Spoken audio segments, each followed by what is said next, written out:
Good morning. This is lecture 31, module 5, matrix analysis of beams and grids. If you recall, we had finished the reduced element stiffness method in the last session, and today we will look at the application of flexibility method to solving beams. This is covered in the chapter on beams and grids in the book on advanced structural analysis. Of the three methods, now we look at the last one, the flexibility method, which you are already familiar with. The flexibility matrix for a prismatic beam element is something that you can easily derive from first principles. We have already done that, but to refresh your memory, you have 2 degrees of freedom, you have a simply supported beam, you apply one unit force at a time, F1 star equal to 1, you know the two end rotations, one will be L by 3 EI and at the other end it will be L by 6 EI. And it is important to note that at the other end you will get a direction which is opposite to the direction you get at the first end. So you have to put a minus sign when you write the stiffness matrix. When you do F2 star equal to 1, you get a picture like that, and it is easy to write down the flexibility matrix. Remember, this 2 by 2 reduced element stiffness matrix is 4 EI by L, 4 EI by L, 2 EI by L, 2 EI by L. It is going to be L by 3 EI, L by 3 EI minus L by 6 EI minus L by 6 EI. There is a minus sign that comes. For convenience, you can take out L by 6 EI outside the brackets, and so you will be left with 2 2 minus 1 minus 1. So remember this, it is very easy to remember. It is for a prismatic beam element. If the beam element is non-prismatic, if it is stepped or if it is tapered, you can still derive it from first principles. How will you derive it? Which method will you use to get these rotations? You can use conjugate beam method, very easy, but usually we do it for the prismatic element. Okay, so in the flexibility method, you are already familiar with the transformations. Unlike the stiffness method, now we move in the anti-clockwise direction in this chart. First, you have the elements flexibility matrix, which helps you get the element level displacements if you have the element level end forces, that is the F star matrix. Similarly, you have at the structure level. Now I have written here FA and DA, but for statically determinate structures you can just write F and D. Please note that if we are trying to avoid including the reactions in the end forces, if you want to include them, it is possible. We demonstrated this in an earlier class by including rigid links and relating the support reactions to internal forces in those rigid links, but we will avoid that for convenience. So just like you had FA and FR, DA and DR in stiffness methods, you will have in place of that, you will have FA and FX and DA and DX. Okay, that is a big difference. You will get the X only if the structure is over rigid, statically indeterminate. If the structure is statically indeterminate, there are no redundants, so you have only FA and DA. So that is shown here, FA and DA, and the basic force transformation is the TF matrix, which really tells you that if you give the loads on the structure, you can directly get the relevant internal forces at the element level by doing that TF transformation. You will find that this is based entirely on statics, entirely on equilibrium, there is no compatibility in this relationship, and it is a unique matrix it is generally a square matrix which you can derive by applying a unit load one at a time. We will demonstrate all that. We have done that for trusses, we will do it also for beams. And there is the contragradient principle which links D star to dA, that is the TF transpose matrix. What is the use of this matrix? Can you tell me? Where does it help us? In trusses, how did it help us? Lack of fit. If you have some initial displacements in a statically determinate just rigid structure, a truss, you can find out the joint displacements caused by these movements. There will be no stresses if it is statically determinate, and you are actually solving a geometry problem using the help of statics. This TF transpose matrix also establishes that while you ensure equilibrium in the structure, statically determinate structure, you are also, without your knowledge, simultaneously establishing compatibility. So you are, that is the other advantage. In beams, where do you anticipate using the TF transpose matrix?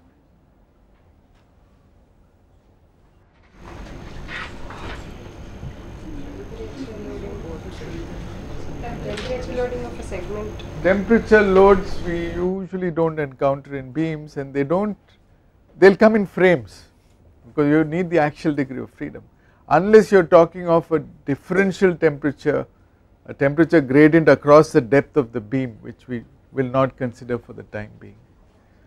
So you will encounter initial displacements when you have support movements at non-redundant coordinates. You have two types of support movements. You have support movements at redundant coordinates which will directly go into the dx vector, and you might have support movements at non-redundant locations. We have done problems like that. Those you have to somehow convert to their effects in the primary structure, and that is where you can use the TF transpose matrix. Okay. And the other transformations you are familiar with, once you have the element stiffness matrix, element flexibility matrix, you have the structure flexibility matrix by the standard transformation TF transpose F star TF. Okay, so the F star matrix for the beam, the continuous beam, will be a diagonal matrix, right, because it is an unassembled matrix, and each of those elements in that diagonal matrix will actually have a size of 2 by 2 because you have 2 degrees of freedom, and Fi star is given by L by 3I, L by 3I minus L by 6I minus L by 6EI minus L by 6EI. This part is very clear. Then you have the force transformation matrix. The TF matrix you can separate out into TFA and TFX in case the structure is statically indeterminate, and we can include the fixed end forces which we will be required to do if you have intermediate loads on the structure. So this is a little aberration in the stiffness, in the flexibility method, because we are forced to borrow concepts from the stiffness method to find the fixed end forces and then import that concept here, because there is no other way you can deal with intermediate loads. Okay, so we do that, and do not put the TF transpose there. We had that problem in reduced element stiffness method. You had to manually assemble the FFA and FFX vectors. We will demonstrate that, and so we can talk of a net force vector as we did in the stiffness method, Fa minus FFA and Fx minus FFX. The only change we are making is we did not have the X, we did not have redundance in the stiffness method. Instead we had reactions, we had R, that is the only difference. And you can, as I explained earlier, you can, in case you have initial displacements at non-redundant locations, you can use the transpose. Okay, so the structure flexibility matrix is given by this, the compatibility equations you have to spell out. And how do you solve for the unknown redundants? Will you use the first equation or the second equation? The second. This is again another difference with the stiffness method. In the stiffness method we use the first equation to get dA. Now we solve the second equation to get Fx, and we plug that into the first equation if required. Sometimes we are not interested in knowing the displacement, we just want the bending moment and shear force diagram to get the dA matrix. Okay, you can solve these equations, we have done this earlier, and the method follows this format. Let us now demonstrate with a few examples. Let us take the same example which we did earlier by the stiffness method. You have a non-prismatic fixed beam. What is the degree of indeterminacy? 3. Well, strictly 3 if you include the axial force, but we are really not interested in the axial force. We want to draw the shear force and bending moment diagram, and for that limited purpose, I have explained this earlier, you can reduce it to 2. And what primary structure would you like? Yeah, cantilever is the easiest. So, and we normally have a preference, I do not know why, for fixity at the left end, but there is no need, you can fix it at the right end, but we will do that. Okay. So we will release at C, then the structure becomes statically determinate, and then we treat those two redundants as loads of unknown magnitude. That is the trick. Fx is also now treated as a load on the primary structure, but its magnitude is not known. Fa is known. Okay, so this becomes our primary structure, the global coordinates 1 and 2 at B. We will always number the redundant coordinates at the bottom of the list. So 3 and 4 will go to the redundant coordinates, and you should identify it. Fx is x1 and x2. x1 corresponds to F3. We will see later when you have to do the net forces, it is not exactly equal to F3, but at least it is aligned in the same direction as F3, and x2 is F4. Is it clear? And the compatibility equations needed to solve this, in this case you do not have any support settlements. So D3 which corresponds to x1 is 0, D4 which corresponds to x2 is 0. In case you have support settlements, in case support C settles by delta downwards, you will modify this as F3 equal to minus delta, sorry, D3 is equal to minus delta, and in case you have a rotational slip theta at C, you will suitably modify D4. The question is, supposing you have the support settlement at A, you can't do it in dx, you have to do it as an initial displacement. We will see that little later. Okay. You now need the element coordinates, which are just like what we did in the reduced element stiffness method. They look the same, 2 degree of freedom system, simply supported beams, right? And you need to follow a certain procedure. Procedure is find out the force transformation matrix, find out the fixed end forces, you have to generate this manually, find out the flexibility matrix at the element level, generate the stiffness flexibility matrix at the structure level, write down your compatibility equations appropriately, solve the second equation to find the unknown redundants, and if you wish you can find the displacements also by solving the first equation, otherwise do not do that. And in this case we are only interested in the shear force and bending moment diagram, and find the member end forces directly by using the force transformation, where you have to put in the correct values of the net load vector. Okay.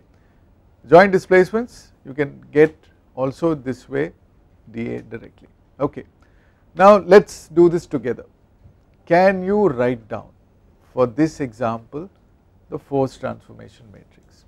Okay. You have to apply a unit load one at a time. Let me help you. You have to fill in this matrix which I have left blank there, right? There are only 2 elements. So F1 1 star, F1 2 star pertains to the end moments in the first element, and F2 1 star and F2 2 star pertain to the end moments in the second element. You have 4 coordinates, global coordinates, F1, F2, F3, F4. F3 and F4 corresponds to x1 and x2, right. So I have drawn 4 sketches. I have drawn actually the free bodies. You can draw the whole cantilever beam. Apply a unit load at a time. So let us take the first case, okay. Just draw the first one. We are now applying F1 equal to 1. You can clearly see in a cantilever, if you apply F1 equal to 1 at B, BC is not going to be affected because that is a free end. If you take a free body there, you will not have any forces there. So that is 0 0. How do you solve this one? What do you get? I am not, you will get, I will draw it, I will show you. These are your reactions, okay. So I am showing the reactions in a different color, okay. You would get a downward reaction at A of 1 kilonewton and you will get a moment of 1 into 10 kilonewton meter acting clockwise, right.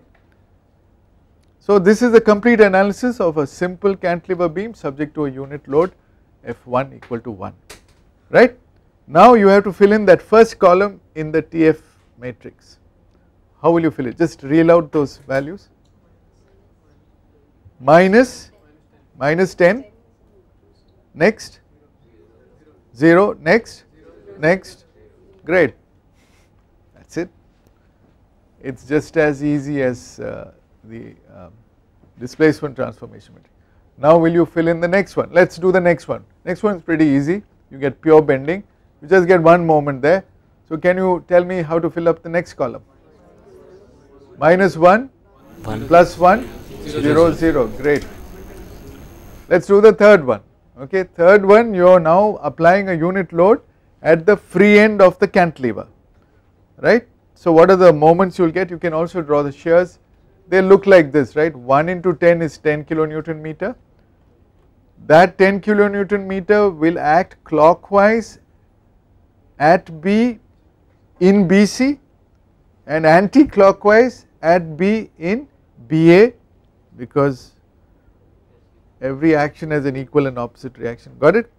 But you can see clearly that it is a sagging moment for both, and the moment you get at A will be 1 into 20, that is 20 kilonewton meter acting clockwise. Is easy. Now tell me how to fill the third column. 10 minus 10 minus 20 plus 10 minus 10 0. You will find that, let us say I give you a 3-span beam, it will always follow this trend, minus, plus, minus, maybe plus or 0. And the last one is very easy, you get a uniform bending. How will you fill this up? Minus 1, plus 1, minus 1, plus 1, that is it, that is all. So you are comfortable with the TF matrix. We have partitioned it because F1 and F2 correspond to the active degrees of freedom, active coordinates, and F3 and F4 correspond to the redundant coordinates. So we put a subscript A and X, A for active, X for redundant. Is it clear? So you have got this matrix, and if someone were to give you F1, F2, F3, F4 or the net values, just plug it in and you will get all the end moments. Once you have got the end moments, you can find the vertical reactions, you can draw the shear force diagram, bending moment diagram, but remember this can handle only nodal loads. You also have to add the contribution of fixed end forces, for which we have to borrow ideas from the stiffness method. So let us do that next. Fixed end forces, these are very easy to calculate, we have done it for stiffness method. So just have to copy those same diagrams for reduced elements. So I will not explain this, you can find the fixed end forces, write them in a vector form like this. F star F is in this case plus 125 minus 125 plus 83.33 minus 83.33. You can put kilonewton meter outside. Is this clear? This is exactly what we did in reduced element stiffness method, nothing new. Now you have to generate FFA and FFX. Can you do that?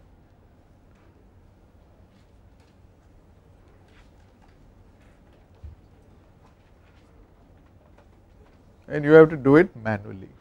you can't use the TF transpose. So you remember 1 and 2 are at B and 3 and 4 at C. So you have to get the vertical reactions. If you look at F1F, it is the sum of 50 and 50, is it not? So you have to see what adds up at 1. So you get 50 kilonewton here, you get 50 kilonewton here, they add up to the coordinate 1, and that is how you get 100 kilonewton here. At the coordinate 2 you have minus 125 and plus 83.33, they add up to get minus 41.67, is it clear? At the coordinate 3 you have plus 50 acting up and you have minus, it is very easy, just have to put together everything, all the contributions from all the elements, algebraically add up those numbers, you have got the fixed end force vector at the structure level, is it clear? We actually did this when we did the axial element, we did exactly the same thing. So it does not matter, you have a beam element, you have an axial element, you have a frame element, the philosophy is the same. Can I proceed? Okay. Now you need to get the net load vector, which is Fa minus FFA, Fx minus FFx. Now you had a nodal load, if you look at the original problem, there was a 30 kilonewton meter acting clockwise at B in the original problem. That is a nodal moment that is going at B, it is not going to any of the two elements unless you are told that it is positioned to the left or right. So it is going to the center and it could be shared in any manner possible. So it is a nodal moment, and so your nodal force vector is 0 minus 30 and the x1 and x2 which you identified in the beginning, that is your nodal force vector. Then you had intermediate loads which caused you to get fixed end force vectors, which we just computed. You have to add that with a negative sign because you need to eliminate them, whatever you get you get. So you will get the unknowns x1 along with the fixed end forces that you, is it clear? Very simple, you have to write it in this form. This is what we call the net load vector, the net load vector, is it clear? Now what do we do next? Compatibility equations are very clear, that is dx is 0 in this case. Now before we do all that, how do we need something, what do we need? Well, we can draw a sketch to clarify what we are doing. What we wrote in that vector will actually be reflected in terms of these arrow marks, right. The net load vector I have just shown in arrow marks, there are 4 elements in that vector, 4 components in that vector, F1, F2, F3, F4 net, is it clear? So what is the next step? You have got the transformation matrix, you have got the fixed end forces, you have got the net loads, you are ready to solve the compatibility equation, but you need something, yeah, you need first, before structure you need the element and then you have to build. So we go to flexibility matrix. So the element flexibility matrix, what is the matrix for a prismatic element? Yeah, just so that your memory is okay, L by 6 EI the diagonal, both diagonals, and off diagonal will be minus, no, L by 3I at the diagonal and minus L by 6 EI off diagonal, that is it. So you do that, you can do it in one shot, you have got the F star matrix, is it clear? Just put the correct L is 10 meters for both the elements and the EI is 2 EI for the first element and just EI for the second element, and the off diagonal elements are 0, are null, is it clear? Very easy to do. So F star is there, TF you have got, and you get the structure flexibility. We will not waste time, we know how to multiply. So let us say we get the answer, right. Which you do first I do not care, whether you do F star TF first or TF transpose F star first, you do not need all those things unlike the stiffness method. So here finally you must get this answer and it must be right, it must be symmetric. Now which is the one you need to invert here? That in stiffness method we always looked at the top left hand corner, that was KAA, but in flexibility, because everything is upside down in flexibility, you have to look at the bottom right hand corner, that is Fxx, is it clear? So that is 2 by 2 because your degree of static indeterminacy was 2. Take it out, invert it also, be ready. Okay, inverting a 2 by 2 matrix is very easy. You are now ready to handle any loads. In this problem they gave you some loads, you got the net load vector, okay, you use that. So you write down the equations clearly, you do not have any initial displacements, you do not have any support settlements, so you write it clearly and solve for x. You just expand it and I leave it you to do it, you get some answers. You have to do it systematically, okay, but do we need to explain these steps? So it is quite clear, it is clear, you need to practice on your own. You get x1 and x2 and you can see what it means. It means you have an upward vertical reaction at C 94.61, you have a clockwise moment at C, fixed end moment is 292.27. We got exactly the same answers in a completely different way when we did the conventional stiffness method, when we did the reduced element stiffness method. Is it clear? This is completely different method but giving you exactly the same answer. Okay, now last thing, you need to get the element level forces. Actually you do not need to do this, you got the free body, but since we are doing matrix methods we might as well do this the hard way, but you need not. You got the free body, you draw the bending moment diagram there itself. But let us just play this game, and if you take the FF star vector which you have got, the TFA TFX vector, and you put in the net values of F1, F2, F3, F4, you will get those answers, and you can also get the displacements if you want. You will get D1 and D2. Perhaps the D1 is useful because you know how much it will deflect, it is going down, and in actual practical problems you need to control deflections. Usually in fixed beams deflection is not a problem, but in simply supported and cantilever beams it can be a big problem. Okay, then you draw your diagrams, we have done this before, we will not waste time. Problem number 1, fixed beam, non-prismatic, we have solved. Clear? We will do another problem, continuous beam. This is the toughest problem you can get, in the sense it's got all kinds of complications. What is the first thing we will do? First we will simplify our work. So we will get rid of the overhang because it will unnecessarily bring in more coordinates. We want to minimize our work, so you do that. But still, even after doing that, what is the degree of static indeterminacy? 3, right? Just think of the primary structure. What primary structure is most comfortable for you? Cantilever. So cantilever means 3 props you have to throw away, right? That is the easiest way to understand. But why should it be cantilever? We can make it simply supported. You can do anything you want, but let us do it the way we are comfortable with. We will make it into a cantilever. So NS equal 3, and let us choose a support reaction that B, C, D as a redundant. We will call them X1, X2 and X3.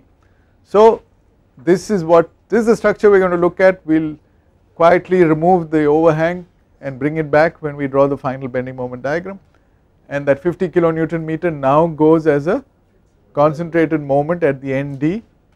Okay, how do we proceed now? Well, first global coordinates. Global coordinates, you have 6 of them here, that is the minimum you have, because you have 3 rotations on top, 1, 2, 3, and you have these 3 redundants 4, 5, 6. Is it clear? You can number them any way you want, but because we are following normally we would have put the vertical translation as 1 and the rotation as 2, but here this is flexibility method, we are biased to forces not to displacements, and we have said that all the redundants we put at the end of the list. Is it clear? So the redundants are 4, 5, 6, they have to go to the end of the list, and the active coordinates are 1, 2, 3. Is it clear? And straight away write down the nodal forces. You have only one nodal force, which one? F3. F3 is this constant moment, which is minus 50 kilonewton meter. Write it down, and your Fx vector is x1, x2, x3. which is connected with F3, F4, F4, F5, F6. Clear? Write down, make the framework ready to do analysis. If two students choose different numbering systems, not a problem, you should still finally get the same shear force and bending moment diagram. The naming can be different. Okay, so you also have support settlements here at the redundant coordinates. That is, you have D4 and D5 minus 0.005 and minus 0.020. I would like you to think of what you need to do. I am not going to solve it here, but that is something for you to worry about. Supposing I had a rotational slip theta A equal to 0.001 radian, how would you deal with it? So please note down, that is a question you will get in your examination. If in addition to this, just formulate the solution. If in addition to this, for choosing the same redundance, if I had a clockwise rotational slip at A of 0.001 radian, how would you solve the problem in addition to all the loads that you have? Okay, so think about it. We have done similar problems earlier, but I want you to figure it out yourself. Okay, okay, now you have 3 elements, 2 degrees of freedom per element. The spans are different, 8 meter, 6 meter, 6 meter, and the EI values are different, 4 EI, 3 EI and 2 EI. Okay, what is the first thing you need to do? Force transformation matrix, fixed end forces, you can do whichever you want first. So that is the first thing you need to do, either do this or this. Next, find out the flexibility matrix at the element level, find out the structure flexibility matrix, solve for the redundance, find the membrane forces, find the joint displacement, standard procedure.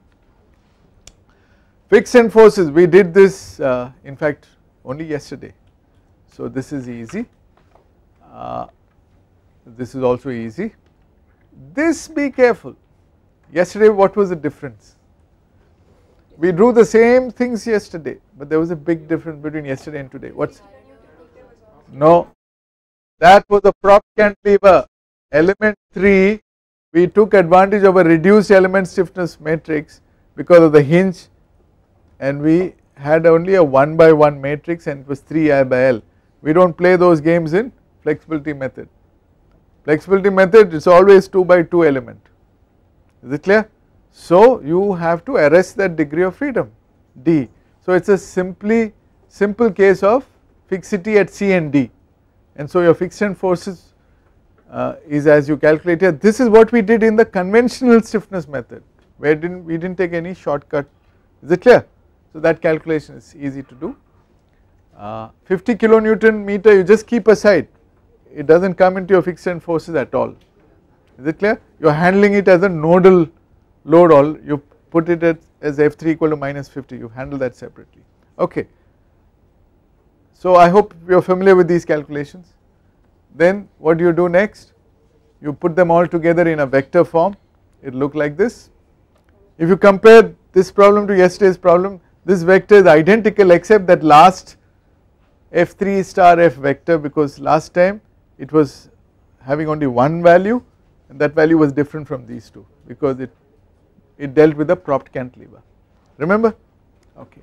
But we use these very values in the conventional stiffness method if you go back, but in the conventional stiffness method we also had a 4th element, that overhang, is it clear, which did not have any fixed end force vector. Okay, it is good to look at the same problem by all the methods, so you will be really thorough and you can pick and choose whichever method you want.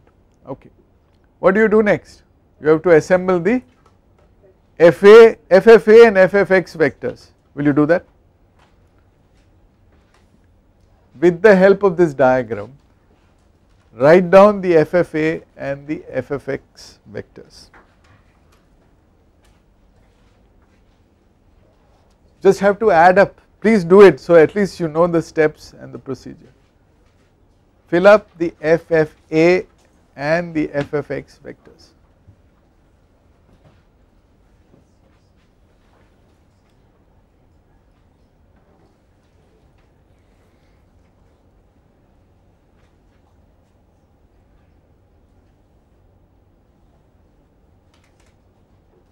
Can you tell me the 3 values in the FFA vector? You have 3 moments, I think. The first 3 are 3 moments and the next 3. So, are you getting these answers? In fact, the solution is shown there, what you have to add. You just have to algebraically add. Is this correct? You need explanation? Yes? Praveen? What's your doubt? Last one, you're talking about FX, FFX? FFA. FFA, the last one is you have a clockwise fixed end moment here, 66.67, and nothing else. This is just, this you need not show here, this should be thrown away. So that's all you have, so and it's minus because it's clockwise. Is it clear? Actually I should not show this, but this is a carryover effect from the previous, it's already dealt with, that cantilever, that overhang is already dealt with, and I hope you are familiar with how to get FFX, it's also straightforward. Okay, now you are ready, you have got this, I have just copied that diagram. What do you now need to do? You need to get the net load vector, which is FA minus FFA, and you can also get FA minus FFX and keep it ready to solve your compatibility. Will you do that? Net load vector. When we say load vector on a primary structure, it also includes the unknown redundants. They also form part of the loads, but those loads are unknown loads because the redundants are not known. So it's a systematic method, foolproof method. You do it step by step, don't make any mistakes anywhere, you can't go wrong. Of course, we have not yet found out the force transformation matrix, we will do that in a minute. So, are you getting this? You got the FA vector 0 0 minus 50, you got the FX vector x1 x2 x3, you have got FFA and you have got FFX, it is just algebraic addition, okay, no problem. Then what is nice to do next? Take a look at those in the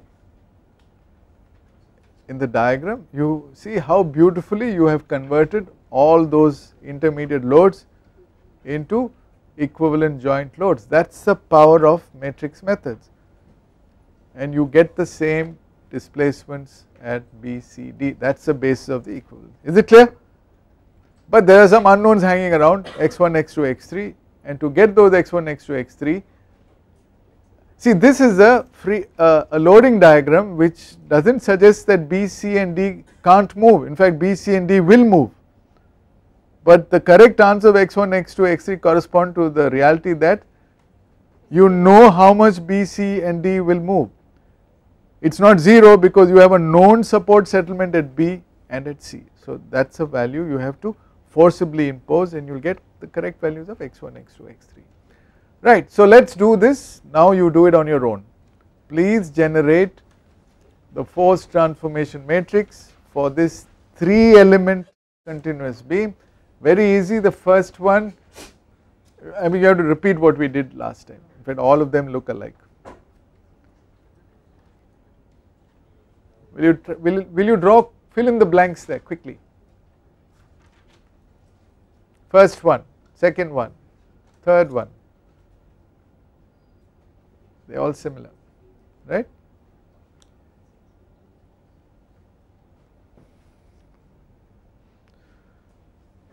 While you do it, let me ask you a question. When we did this solution by the consistent deformation method, we did some extra work. What was the extra work we did? We had to draw the unit load bending moment diagrams M1, M2, M3 and so on, and we also had to draw the capital ML diagram due to the load. We are not doing any of that, okay. How are we avoiding finding the M1, M2, M3 diagrams here? We are doing actually the same work because in the force transformation matrix you are capturing the 2 end moments and you are assuming a linear variation between them. So you are capturing the same essence in a matrix formulation. So it is easy to calculate, you will get all this. So you will find the unit bending moment diagram, unit load bending moment diagrams will either be linearly varying or will be constant. If you are applying a unit moment, you get a constant moment in element 1. If you are applying a unit load force, you will get a linearly varying bending moment diagram. That is all automatically captured by F1 star and F2 star. That is so, you must connect what you are learning now with what you did earlier, but this is a blind powerful method of doing it. Can I proceed? If you plug in all these numbers, you will get that matrix which will look like this, okay. It is similar to what we did earlier. Earlier we had only 2 elements, now we have 3 elements, not much difference, okay. What do we do next? We got the TF matrix, the TFA and TFX. What is the next step? The flexibility matrix, yes. So earlier we had a 2 by 2, now we have a 3 by 3. By the way, when I say 3 by 3, it is actually 6 by 6, it is actually 6 by 6 because each of those elements has a 2 by 2 matrix. All you need to know is what is the length, what is the span, 8 meters in the first case, 6 meters in the second case, 6 meters in the third case. What is the EI value? 4 EI in the first case, 3 EI in the second case, 2 EI in the third case. That is all, just plug it in. So you got the F star, you got the TF, what do you do next? Get F, okay, do not even waste time, you get it. You get F and just check that it is symmetric because that is, and the lower right hand corner holds a secret, that is your, and make it as precise as possible. That is why I put 4 decimal places there, you know, I put 6 significant figures because that is the fellow you need to invert. If you round off heavily there, the inverted matrix will get you some answers, but when you multiply it with this matrix, you will not get an identity matrix unless the accuracy is high. You are not doing it, the computer is doing it. So you can do it, you can do double precision if you wish, you will get very good results, okay. Please note, unlike the stiffness matrix, the flexibility matrix is not guaranteed to be well conditioned. It has been proved that in some cases, depending on the choice of redundants, it is reasonably well conditioned, but sometimes it can be ill conditioned. If it is ill conditioned, when you invert it, you will not get a good inverted matrix. When you check out the product of the inverted matrix and the original matrix, you will be in for big surprises. You will not get an identity matrix, you will get a full matrix with all kinds of numbers in it, and so your answers will be all wrong. This is one of the reasons why the flexibility method as a general method for large structures is not chosen. But stiffness method is guaranteed to give you a good solution. It is a robust method, it does not have any choice unless you do reduced element stiffness method, which the software programs do not do, they do conventional stiffness method. A statically determinate truss which has degree of static indeterminacy equal to 0 will be analyzed as a highly kinematically indeterminate structure. The computer will solve a 100 by 100 matrix, invert it successfully and give you the solution which you could have solved manually in a minute. But you need to check, see a good engineer will use whatever software is available, but as a tool the engineer is the master and you must be able to check, because sometimes you get ridiculous solution. So you can solve for this and get x, x1, x2, x3, and if these numbers look familiar to you, it is because we have done this problem about 2-3 times. And find the member end forces, just invoke those equations. Fixed end forces you have already got, TF matrix you have already got, the displacement, the net load vector you have already got. Just multiply and add, you get the final answers. What are those final answers? They are the end moments in the final end moments, including the fixed end force vectors in all the 3 element. Once you have that, if you draw the free body, you can get the vertical reactions. You also put in the external loads and you can draw the free bodies. You can also find the displacement if you want. Now in a problem like this, which displacement do you think will be of interest? This is a 3 span beam with an overhang. Which do you think will be interesting? The overhang part. You would like to know how much it went up, right? But you are not getting it here. So how do you deal with? Yeah, how do you find it out? Get D3. Get the rotation at D3. D and then multiply it by the length. Good, you guys are smart. So that is what you can do. You can find, knowing theta D, you should understand that the third displacement is theta D. You can just multiply by the span, you can get delta A. You can also get theta A because it is a rigid body movement, okay, except for that 50 kilonewton effect for which you have a standard formula. So you have to add that. You can do that and this is your final answer. We have done this before, so is it clear? So we have really covered a lot of ground, we have finished. Please note that we have actually finished the stiffness methods and the flexibility method.